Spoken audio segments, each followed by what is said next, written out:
Um, Imagine taking the most agonizing, traumatic moments of a person's life, Right.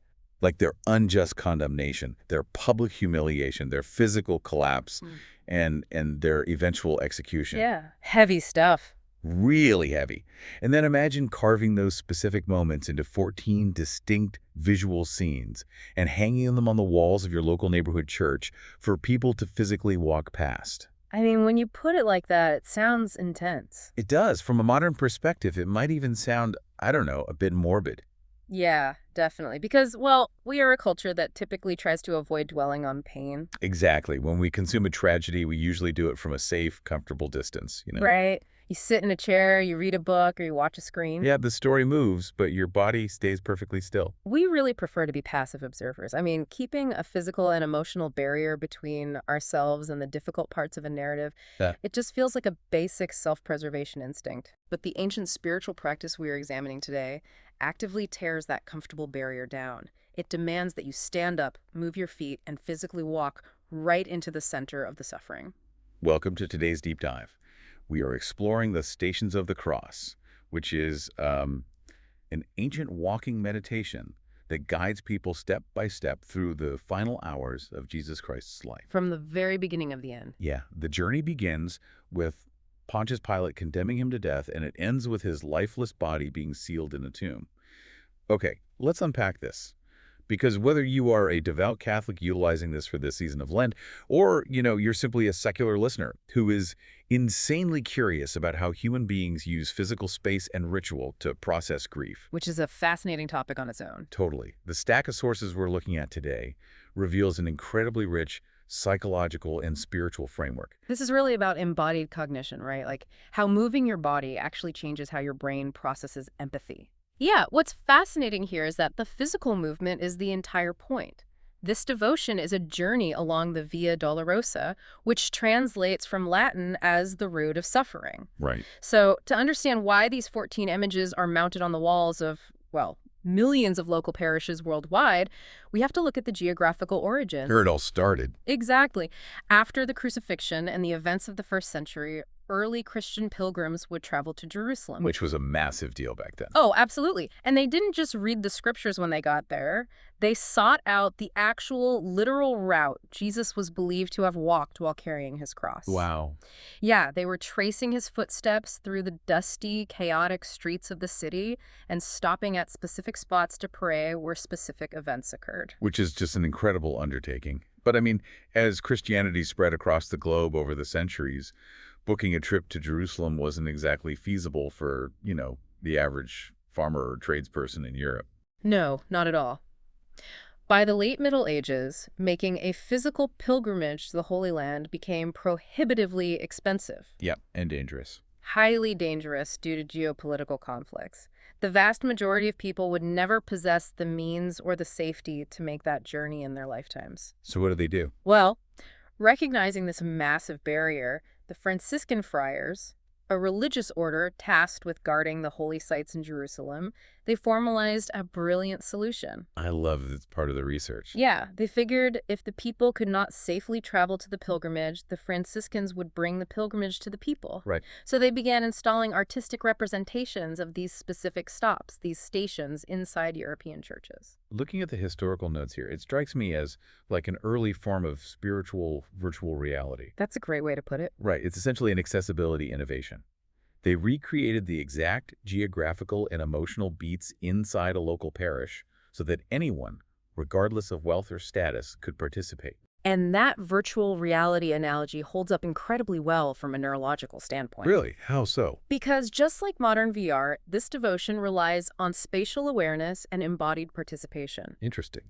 When the Franciscans designed this practice, they intuited something that modern psychology now confirms. Physically taking 3 steps to the right to look at an image of a man falling under a heavy wooden beam, it engages the motor cortex Wow. and the emotional centers of the brain in a radically different way than simply reading text on a page. You are mapping the story onto your own physical environment. That makes so much sense. Hmm. But as this practice spread from church to church, it obviously required some standardization. Right, you need some rules. Yeah, you can't have one parish with 5 stations and the next town over with 40. So the sources know that in 1731, Pope Clement XII officially fixed the number of stations at 14. 14 became the standard. Exactly. Yeah. But there's a really fascinating modern twist in the research. In 1991, Pope John Paul II introduced an alternative version. He did. Yeah, he created a strictly scriptural path that uses only events explicitly documented in the biblical texts. And that 1991 variation highlights a really important distinction in Catholic theology between the Gospels, the explicit biblical texts, and sacred tradition. Right, the tradition being. The communal, cultural, and spiritual memory passed down through centuries. The traditional 14 stations that Pope Clement XII solidified back in 1731, well, they included a mix of both. A bit of a hybrid. Exactly. It had events firmly rooted in the Bible, but it also included scenes drawn purely from centuries of oral tradition and cultural reflection. Here's where it gets really interesting, though. If Pope John Paul II offered a strictly biblical alternative, yet the traditional 14 stations remain the most widely used format today, Which they are. then those traditional non-scriptural moments must hold massive psychological and emotional weight, right? They aren't just filler. They're doing profound narrative work. They absolutely are. And to see how that work functions, we need to walk through what you actually encounter at these 14 stops. Let's do it. Rather than treating them as a dry chronological list, the source material suggests grouping them thematically. It really reveals the human experiences they represent. Okay, so where do we start? The journey begins with what we can call the condemnation and the weight. This encompasses stations 1 and 2. So station 1 is Jesus being condemned to death. The imagery usually focuses on Pontius Pilate washing his hands, Right. declaring himself innocent of the blood of the man standing right before him. And then station 2 is Jesus taking up the heavy wooden cross. The psychological mechanism here is a meditation on facing unjust judgment. Pilate washing his hands represents the ultimate evasion of responsibility. Which is the dynamic we see in corrupt systems everywhere, frankly. Exactly. Standing before that first station forces you to reflect on the immense courage required to accept suffering that you absolutely do not deserve, delivered by a system that refuses to be accountable. That's powerful. And then, taking up the cross in Station 2 is the physical manifestation of that injustice. It's really about the willingness to bear crushing worldly burdens. Which transitions directly into the physical toll of bearing that kind of burden. And this brings us to the next thematic group, which completely answers my earlier question about the power of the non-scriptural traditions. The falls. Yes, Stations 3, 7, and 9. They simply depict Jesus falling down. He falls the first time, the second time, and the third time. And none of those physical collapses are explicitly written in the Gospels. No, they're purely the product of sacred tradition. But consider why a religious tradition would intentionally invent and then insist on repeating an image of total physical failure 3 separate times. Well, the reflections on this in the text are striking. They emphasize that falling is not the same as failing. Right. The repetition is the point. Experiencing the exhaustion of falling, the agonizing effort to stand back up, only to be crushed again. I mean, it speaks to anyone who feels trapped in a cycle of struggle, Absolutely. whether it's addiction, chronic illness, or repeated personal failures. The message is that sanctity isn't found in never falling. It's found in the agonizing choice to keep rising. Furthermore, the theology connects these 3 physical falls to a profound moral failure found later in the narrative. Oh, right? Yeah, the Apostle Peter, one of Jesus' closest friends, famously denies even knowing him 3 separate times out of fear. 3 times. Exactly. The physical collapse under the cross mirrors Peter's moral collapse under pressure. Both happen 3 times, and crucially, both ultimately end in getting back up and experiencing restoration. Wow. So if you are weighed down by repeated personal failures, those 3 stations are designed to speak directly to your specific shame. That's incredibly deep. Yeah. So we have the weight of injustice and the reality of physical and moral failure. From there, the path introduces the people he meets along the way. The encounters. Yeah, stations 4, 5, 6, and 8. This is where the solitary suffering becomes intensely relational. In Station 4, Jesus meets his mother, Mary. The meditation here draws on a moment from Jesus' infancy. A man named Simeon prophesied to Mary that because of her child, a sword would eventually pierce her own soul. So it's about her grief, too. Right. This station honors the unique, agonizing paralysis of secondary trauma. Oh, like watching someone suffer. Exactly. The suffering of people who cannot stop the pain of someone they love, but who refuse to look away. Man. And then we have Station 5, Simon of Cyrene. The Roman soldiers basically grab a random bystander out of the crowd and force him to help carry the cross. Simon did not volunteer. No, the burden was entirely thrust upon him against his will. The reflection here grounds the devotion in everyday life. I mean, think about how often we are compelled to serve in ways we never chose. Very true. Nobody volunteers to care for a relative with dementia or to step up when a sudden tragedy strikes a neighborhood. Like Simon, you're drafted into someone else's crisis. The devotion really contrasts Simon's forced participation with voluntary compassion in Station 6. Veronica. Right. This is another purely traditional, non-scriptural moment. A woman named Veronica steps out of the hostile, jeering crowd. She approaches Jesus and wipes the blood and sweat from his face with her veil. And tradition dictates that his face was miraculously imprinted on her cloth. It does. But looking past the miracle, the psychological core of this station is a celebration of micro-compassion. Micro-compassion, I like that. Veronica couldn't stop the execution. She couldn't dismantle the Roman Empire's system of capital punishment. All she had was a piece of cloth. Yeah. So it asks the participant, when you are faced with overwhelming systemic suffering that you cannot fix, do you offer the cloth or do you hide in the crowd? That's a gut punch. And that theme of relational care continues in Station 8, where Jesus meets the weeping women of Jerusalem. What is profound here is that even while enduring absolute agony and nearing his own execution, he stops to minister to their grief. He tells them to weep for themselves and their children. Right. It is an image of self-emptying care in the face of imminent death. Which brings us to the final, darkest stretch of the Via Dolorosa. Stations 10 through 14 are the final acts. The brutality reaches its peak here. Station 10 depicts Jesus being stripped of his garments. The soldiers strip him down and divide his clothing by casting lots. It's so degrading. The mechanism of this station relies on the terror of absolute vulnerability. Clothing represents dignity, protection, and identity. Having it forcibly removed is a profound violation. It really is. Psychologically, watching someone be stripped of their final worldly defenses, it forces the participant to meditate on the ultimate detachment from material possessions and the raw vulnerability required in total surrender. And this vulnerability leads directly into the execution itself. Station 11 is the nailing to the cross, and Station 12 is his death. The climax of the suffering. Yeah, and the source notes highlight that at Station 12, the chaotic movement of the previous stops gives way to finality.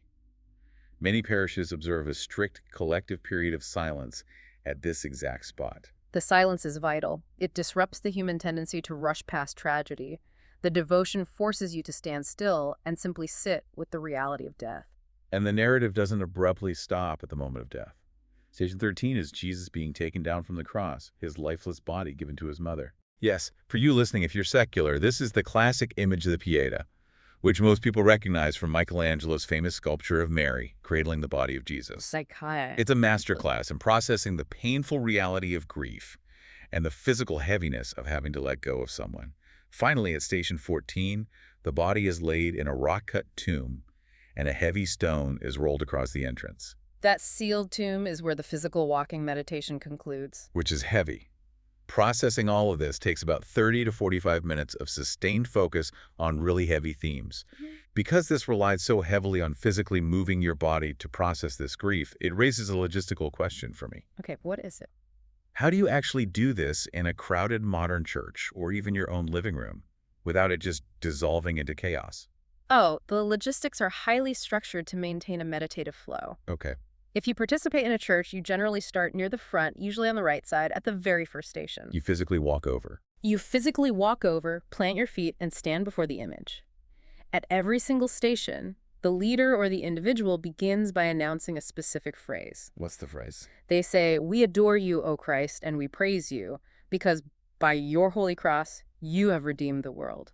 And after that framing, you read or listen to a reflection about that specific moment, like Veronica's veil or Simon being forced to help.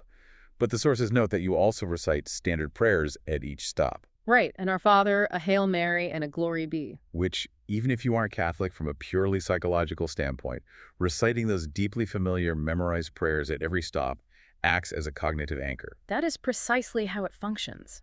The repetitive nature of the prayers keeps the conscious mind focused and grounded, while the body physically transitions to the next tragedy. It keeps you in the moment. You finish the prayers, you physically walk to the next plaque on the wall, and the cycle begins again.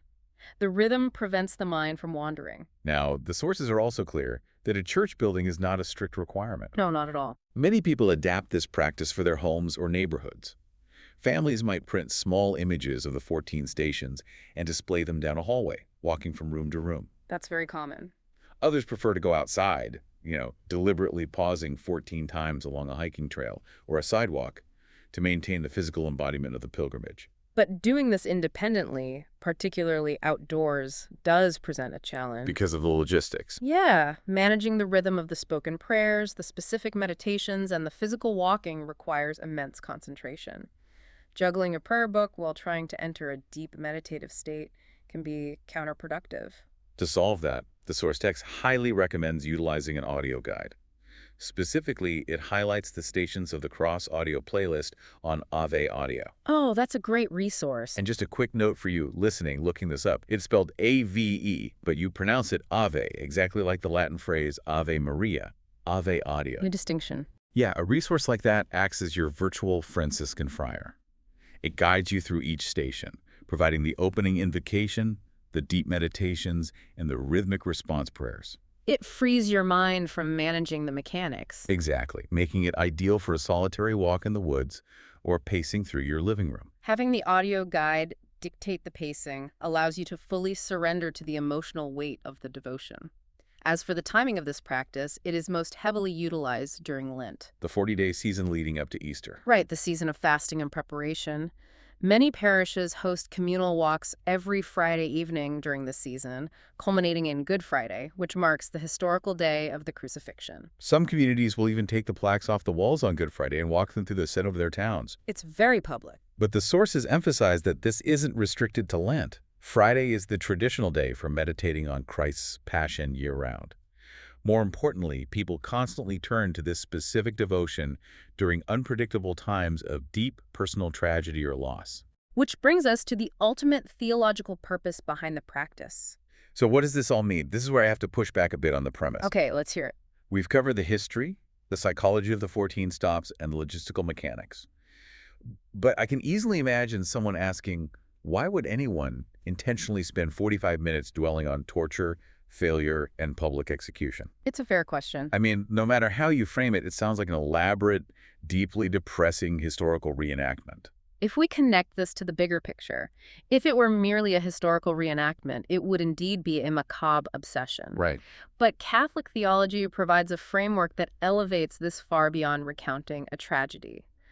The Church teaches that walking with Christ through this specific suffering serves 4 profound spiritual purposes. Okay, what's the first one? The first is developing compassion. By forcing yourself to imaginatively and physically step into the humiliation of being stripped or the exhaustion of repeated physical collapse, you are actively exercising your empathy muscles. It's rigorous training against apathy. Precisely. Now, the second purpose listed in the text is uniting our suffering with Christ's. I'll be honest, I struggle with this one. How so? Well, it's a poetic thought, but how does walking past a bronze plaque on a wall actually make a modern person's sudden cancer diagnosis or a devastating job loss feel any less random or cruel? That touches on one of the most complex aspects of Catholic theology. It's the concept of redemptive suffering. Redemptive suffering. Right. The Church teaches that human pain is not merely random, meaningless torture to be endured. Okay. The belief is that when a person's suffering is intentionally offered up and united to God, it somehow participates in the redemptive work of the cross itself. Wait, really? Yeah, walking the stations provides a tangible visual framework for a person to say, my seemingly meaningless pain is actually connected to this larger cosmic story of redemption. Wow. It doesn't remove the pain, but it provides a scaffolding of profound meaning for it. It gives the suffering a purpose. I see. Okay, the third theological purpose is practicing repentance. The devotion is designed to confront the participant with the ultimate brutal cost of human sin, while simultaneously highlighting the staggering depth of divine mercy. Right, the balance of the two. The source text includes a quote from St. Alphonsus Liguori to illustrate this. His written version of the Stations, composed in the 18th century, is still the most widely used text today. It's a classic text. At each stop, the participant praises words. Quote, "My Jesus, I love you more than myself. I am sorry that I have offended you. Never let me offend you again." Unquote. It forces a confrontation with one's own flaws, selfish choices, and complicity in systemic harm. But it does so in the presence of ultimate, forgiving sacrifice. Now, looking at the notes, the fourth and final purpose seems like the most counterintuitive part of the whole practice. Preparing for the resurrection. Yeah. How does dwelling intensely on death and a sealed tomb actually prepare you for life? Because you cannot truly comprehend the joy and the magnitude of Sunday morning unless you have fully digested the horrific reality of Friday afternoon. Oh, I see. Authentic hope requires confronting the absolute darkest depths of human experience. Walking intimately through the reality of death deepens your capacity to understand the life that follows.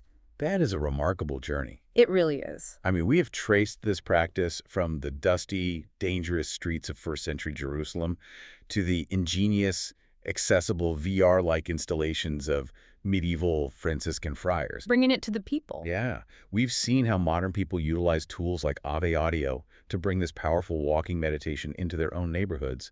It is a devotion that flatly refuses to let us look away from the reality of suffering, using physical movement to build compassion, offer meaning to our own pain, and ultimately prepare us for hope. It is a masterful integration of psychology, physicality, and spirituality. But as we close this deep dive, I want to leave you with one final challenging thought that builds directly on the mechanics of the devotion. Okay, what is it? Think about that 14th station. Jesus is laid in the rock-cut tomb. The heavy stone is rolled across the entrance. The story appears completely, permanently finished in the dark. Yeah. And here's the crucial detail. The physical devotion ends right there. Wait, there is no 15th station for the resurrection? You don't get to walk over to a plaque showing the empty tomb? Exactly. We know Easter is coming. We know the triumphant resolution exists. Right. But the architecture of the Stations of the Cross absolutely refuses to let you fast forward to it. It challenges you to stop and sit in the uncomfortable, silent, terrifying space of the 14th station. Oh, wow. In our own lives, when we face profound grief, devastating failure, or the tombs of our own making, human nature screams at us to rush to the resolution. We desperately want to skip to Sunday. We want to find the silver lining immediately to alleviate the discomfort. We want the pain to make sense right now. Exactly. But this ancient walking path demands that we first develop the courage to stand completely still in the dark. It asks you to trust that even when a story appears entirely finished and the heavy stone has been rolled shut on a chapter of your life, a third day is still to come. But you cannot skip ahead. No, you have to walk it and you have to wait for it. And sometimes, sitting in that dark space is the most profound meditation of all. Thank you for walking this path with us on today's Deep Dive. We'll catch you next time.